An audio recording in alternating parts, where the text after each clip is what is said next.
Hey everyone, it's Craig Campbell from Pastor Craig's Cards. Wanted to make a quick video and just let everybody know how things are going with my collection and how things are going with the thrift store find, and just kind of an update on some of my plans for Strongsville. I'm really looking forward to that coming up here next month. But so far in the thrift store find, I've gone through the cards, and I'm taking my time. I'm very patient. I think the older you get, the more patient you become, and I'm 61 years old now, and I've been collecting, pretty steady since about 1987. And so I've learned to be a little bit patient. It can be difficult, but I've learned to pull back. There's been times throughout that collecting years when I wasn't doing hardly anything. When I was going to seminary, getting my master's degree in divinity, MDiv, I didn't collect hardly at all. But I was paying for seminary out of my pocket, 5 years for a master's degree, and I was getting some scholarships and getting some grants, but I didn't take out any loans, and I paid for that out of my pocket. So I really did hardly any collecting during that time. There was a time where I broke my leg and I had to have surgery on my ankle, and didn't hardly collect at all at that time. I had plenty of time, but resources were a little bit tight because I was collecting disability or sick pay from the railroad, which wasn't the same as my regular wages. So I really had to pull back on that. There was a time when I had a bout with bladder cancer. Same thing.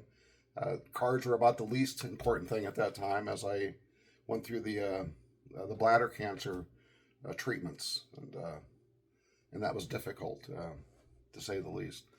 And then we also had a period of time where our granddaughters are now 17 and 16, but me and my wife are pretty much mom and dad for about 5 or 6 years due to the family situation. And again, I found myself going to parent-teacher conferences, all the school plays, helping out with the homework and all that. And we were glad to do that, but again, that just really caused me to pull back from my collection. And I would still collect things.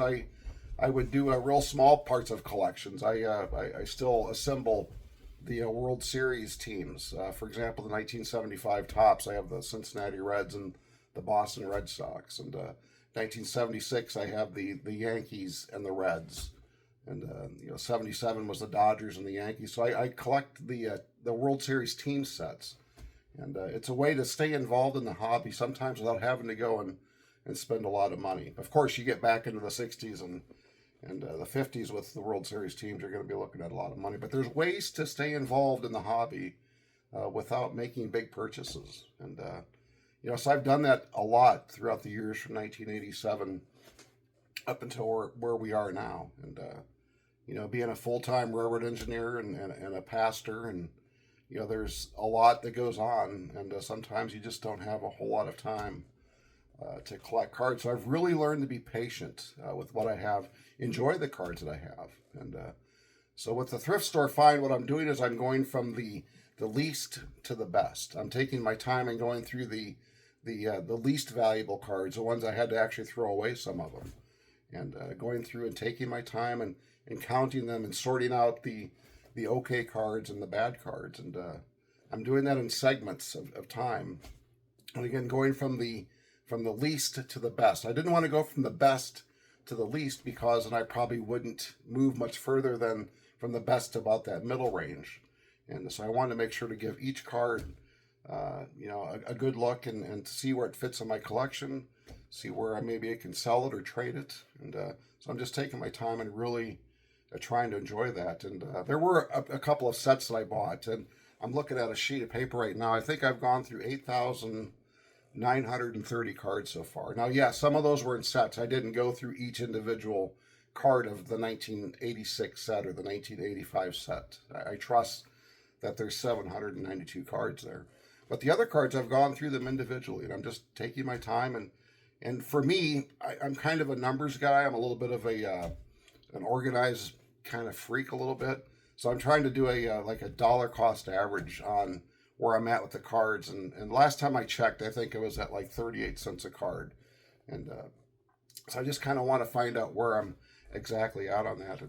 And I've taken the best cards are still sitting in a bank at our safe deposit box in the bank. And a couple reasons why we raise puppies, and I just do not want to have, I can only imagine having something happen with those cards, and somehow, some way, one of the dogs got into them. Or sometimes when I'm gone on the railroad, I'm gone for 48 hours, and I just really don't like leaving the cards sitting here. And to be honest, I also haven't got with our insurance agent yet to evaluate our collectible insurance for our house insurance. So I think the smart thing to do is just to leave those cards in a safety deposit box for now. I'll get to them and eventually get them graded, and I'm looking forward to do that. But every day I go through these cards, and I'm always finding something new. And this Earl Campbell rookie card, was mixed in somewhere with just a bunch of other cards, and so a nice Earl Campbell rookie card. I collect football cards too, and so I was happy to find this Earl Campbell card. And here's a nice Bobby Orr card, mid-70s, 74, 75 card. So just kind of found that laying in there, which was nice. I don't have very many hockey cards, and this was one of the cards I found, which I was really happy with, was this 71 Thurman Munson, and it's seen better days, but just to be thrown in a box of cards for all that time, I was kind of happy to have that. And one of my favorite cards, and again, for being in that 71 set with the tough black borders, not too bad a shape. And then I was really happy to get this, and I'm actually going to probably do a little bit of a video response to Orlando and his mini Minoso cards he was showing with his mother this last week. Really, really like that. But what's nice is this is the only mini Minoso card that I have. And found this in that box. Again, just a nice card. And glad to have it. In really, really good shape for being in the bottom of the box.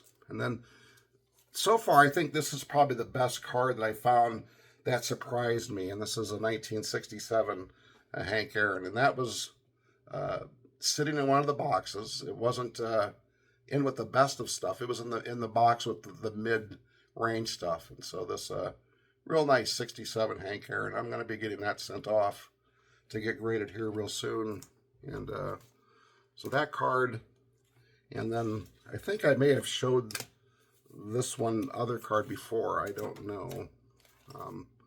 I don't have it here right now with me, I guess, but it was a 1967 Brooks Robinson from the high number series of the 67. And then there's also this 1969 Mickey Mantle sticker or stick-on, which I just find just quite interesting. I kind of like having that. And again, there's just so many of these 68 home run cards. And, I have 6 or 7 Mickey Mantles, I believe, and a bunch of Hank Aarons and Willie Mays.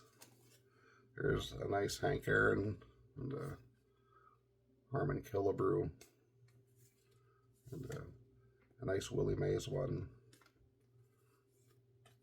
And this Mickey Mantle. I think I had about 6 or 7 of the Mantles, so just a lot of those laying in the bottom of the box, and most of them are in pretty good shape. And I haven't been buying a whole lot lately since I've found those cards at the thrift store. I've got to save up some money for Strongsville, but I did get this nice 84 Donruss Alan Trammell, and I'm working on the Hall of Fame run for the 84 Donruss.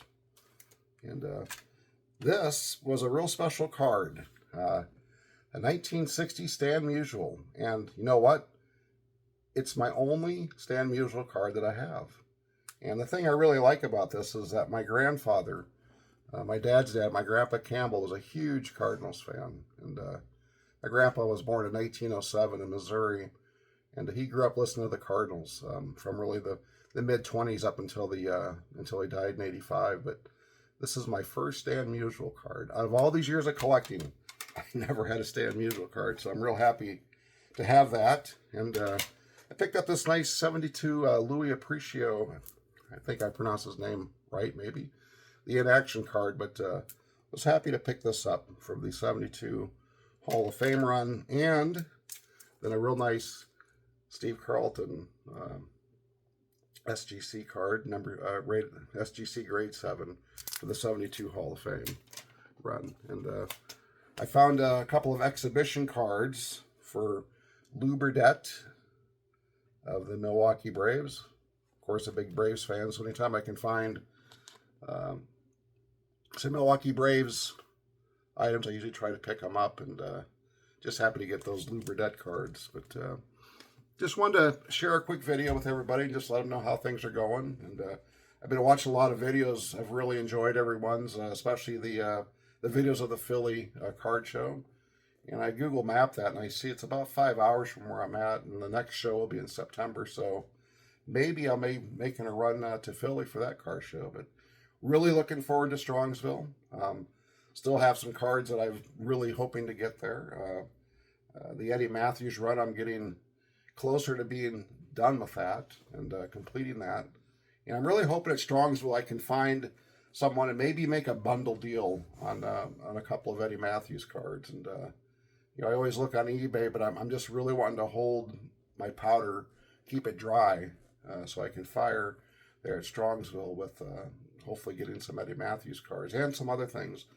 I know that I'm like a kid in a candy store, and so I've been trying to save some just spending money for Strongsville. I'm working on the 1965 Hall of Fame run, and so if I just feel the need to go and spend some money just kind of impulsively at Strongsville, I'm going to try to get some cards for the 65 Hall of Fame run.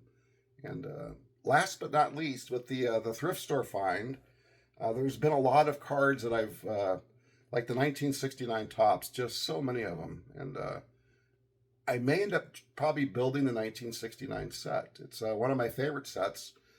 The first cards I really remember collecting were the 1972 Topps, but I also had a bunch of 1969 baseball and football cards. And so I've got a feeling, I was 7 years old. I just don't remember opening any cards when I was 7. But in 1972 and 3, they were there. So obviously I must have been opening them then. And so the 69 cards are always really kind of near and dear to my heart. And of course the 56 and 55 Topps sets. And I used to be a set collector, late 70s into the 80s, and I really have not collected sets going forward.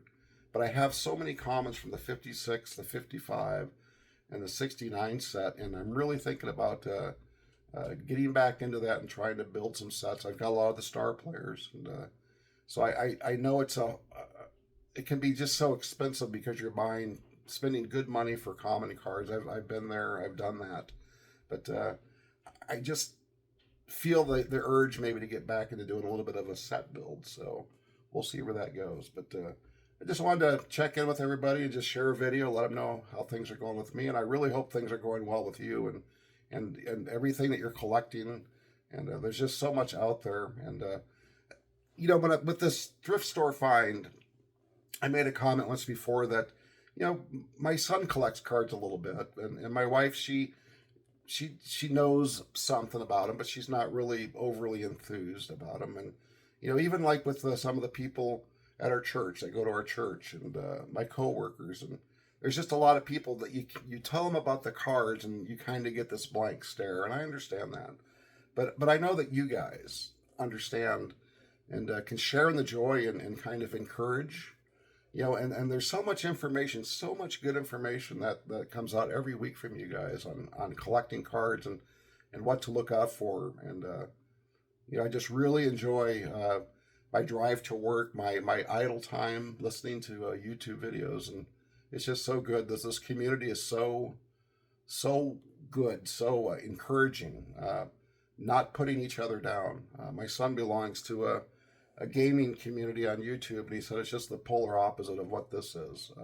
There's always a lot of backbiting, a lot of put downs and antagonists and so on, and you just don't see that here in this card collecting community here on YouTube. And it's just a real good way to share my collection, to share my thoughts, and I just really look forward to the videos every day, and I like making content. I like kind of sharing what's on my mind and which direction I'm going with my collection. And I just really do appreciate the people that subscribe, the people that comment, the people that like, and it's just a really enjoyable time right now for me in this collection because I have a little bit of extra time and a little bit of extra resources, and I'll be retiring hopefully here in 9 months, and have a lot more time for card collecting then. But I'm just really enjoying it, and a lot of it is because of you guys, the videos that you make, and the comments that I get back. And I'm looking at my time here; it's a little bit long. I try to keep them under 10 minutes usually, and I've kind of been rambling on, but just wanted to let everybody know how much I enjoy their feedback, and enjoy the content that you're putting out. So friends, just keep on collecting. Really just enjoy this hobby. There's so many avenues to go down, and so many different ways to pursue the hobby. And so just enjoy the hobby and keep on collecting. Talk to you later.